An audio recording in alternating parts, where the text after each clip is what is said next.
What is going on, everyone? Hope you're having a great Sunday. So, last week I made a video, I think it was last weekend, I made a video about driving my brother's F-150 and some impressions I had through that. During that video, a gentleman named Daniel hit me up and told me about how he owned five Ford F-150s, and now he's going over to a Tundra. Now, to me, that kind of blew my mind because you don't really hear that a lot. It's usually the other way around. We all know the F-150 sells a ton of units a year versus the Tundra.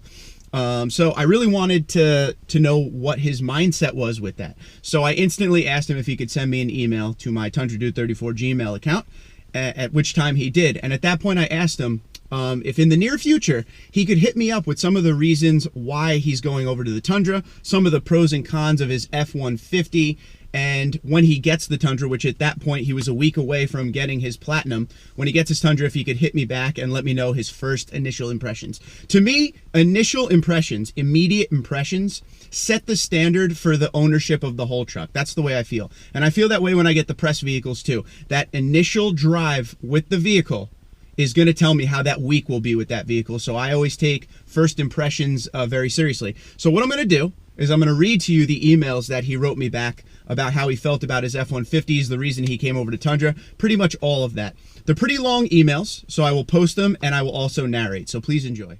So this is from Daniel. Hello, Mark. I wanted to get back to you to answer your inquiry with respect to my recent conversion from Ford F-150 to the Toyota Tundra. My apologies up front if my responses are a bit lengthy, but I wanted to give you a sense of why I was in the market for a new truck and to also best answer your questions as you laid them out. My truck history. I've owned 5 Ford F-150 since 2001. My first was a base model, then an XLT, then a Lariat, followed by a King Ranch, then finally to my current 2011 F-150 Platinum. 215,000 miles, thank you. I loved every one, drove them a lot, and used them as any homeowner would, towing boats, dump runs, hauling mulch, moving stuff, etc. Why Ford F-150s?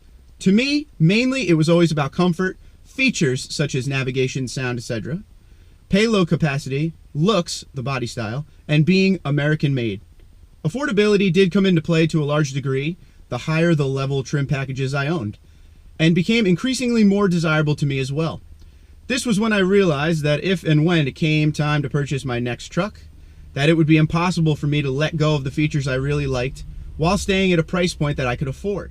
That said, I told myself, hey, been a Ford guy all this time, I'd really love these trucks for all the reasons I mentioned.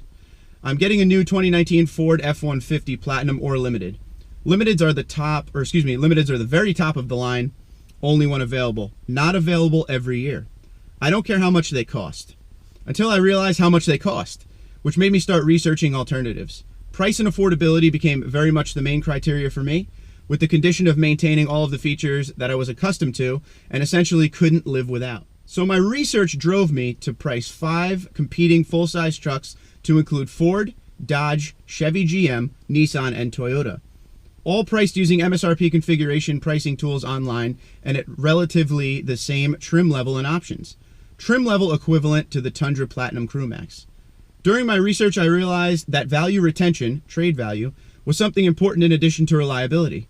I dug deep into consumer reports and was taken back by the amount of reliability complaints related to the big 3 American manufacturers.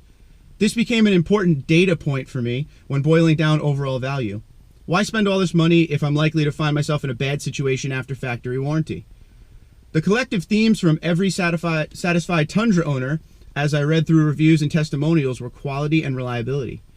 This forever linked my price demands criteria with reliability and quality as my research matured and ultimately drove my decision to choose Toyota. For example, if you compare pure MSRP between Ford F-150 Platinum with the Tundra Platinum Crew Max, both sporting similar options, it's night and day. Ford is $68,000 versus Toyota $55,000.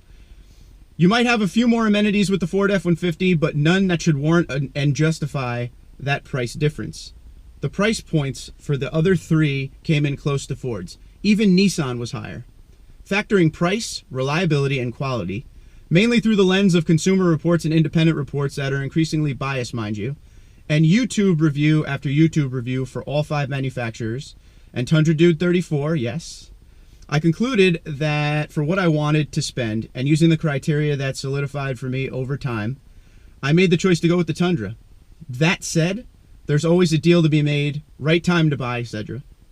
That applies to all, so there may be instances where the price can get really competitive across all similar products and maybe easier to trade off in some cases.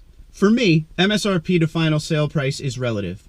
So for those that are patient, they might find better luck, which might make price less of a factor for them. Full disclosure.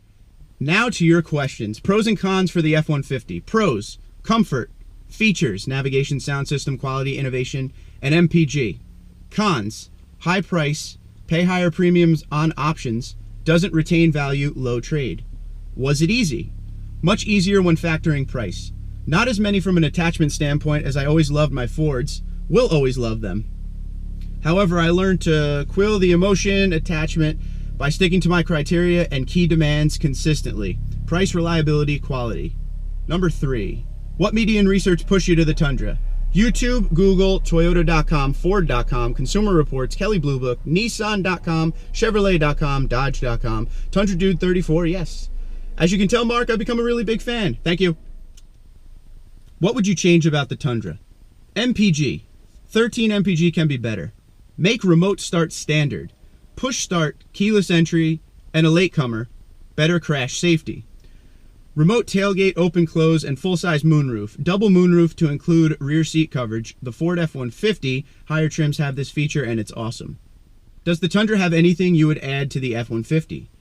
Price point, reliability, and quality. F-150's higher trim levels are too beep expensive for the return in reliability and quality long term. The full sliding rear window would be awesome on the F-150. All right, so when he sent me all that information, this was the day before he was going to pick up his Platinum. So I waited a couple days, and he got back to me again, and I asked him, what are your first impressions of the Tundra now that you've had it for a day? Dan says, my initial drive home was awesome. The Tundra drove smooth and extremely comfortable.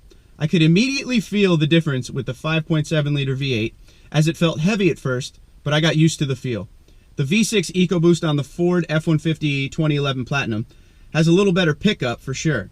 However, the V8 on the Tundra feels a lot like my older F-150 King Ranch, which had a V8 in it. The sound system on the Tundra, I must say, which I believe you've heard the same from a lot of your different subscribers, leaves a little bit to be desired.